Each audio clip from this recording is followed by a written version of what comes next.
Welcome back YouTube. So in this video I'm going to be explaining a bit how ICC works, as well as explaining the entry that I took this morning on silver. Okay, so to clarify something, silver, from the higher time frames, it has been extremely bullish. If you observe, price was making high highs and high lows. So all the way from here all the way up to there, price was making high highs, high lows, highs. Okay, so we had price making all those impulsive moves to the upside. So I want to clarify something very simple on ICC. So before you go any further, I want you guys to understand something. ICC is a method of continuations. It's a method of tracking reversals and also making sure that you get into continuations.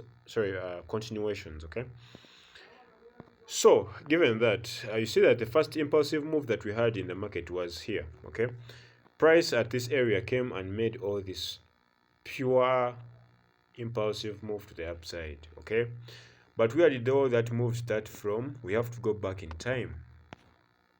If you go back in time, you realize that price at around this area over here, price was selling. We had a we have a lower high, and then lower low, then lower high, lower low, lower high, lower low, lower high, and then this was where we had the shift.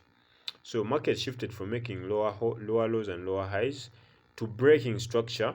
So the first area that we had was here. So this was where the buyers kicked into the market and broke structure, as well as changed the whole trend. So at this price of 48.648, it means that it's an institutional level. There are many buyers at that area. Okay, so if price wants to consolidate or wants to realign its structure, it has to come back all the way up to 48 and 704 for clarity. Okay, so given that information, anything above that zone is good for buys. Okay, so on the long term, silver is going to be extremely bullish. Okay, but now here's the thing: when price is bullish, you don't have to always have only buys in the market simply because price is bullish. At this juncture, we'll see that price underneath this zone, this was an area of support. What happened? Price broke through this area of support. Anything underneath that level is good for sales, as simple as that. That's what market is telling us. But you know that on the long term, silver is what? Silver is bullish. Okay, so I won't even confuse you with so much stuff. Let me just give you the clearest example why I took buys in the morning. So anyways, as I've been telling you guys, we see that above this level over here, this was a level of resistance in the market. Okay, so previously this was a level of resistance. Can you agree with me on that? That this area over here, price was resisting and it made this downfall. So that means there are sellers in the market who took price from that area up to here. Okay, so the next time that price breaks out of this area, we saw that price had the potential to push all the way up.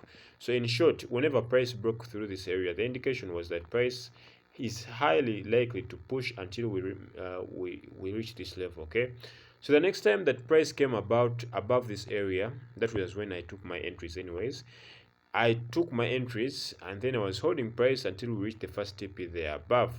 But what happened is that price came under in the middle point here, and I took my TPs early because we're entering into the Asian London and New York close. So I didn't feel that there was much volume left in the market, so I just closed off my trades, but I was in profit. So the basic idea is that price, once it goes above this area, we have the opportunity for it to continue pushing higher, as simple as that. So given that confluence, all we have to do is simply wait for price to come above the area, and then we take our buys once more again. So that's what I did over here.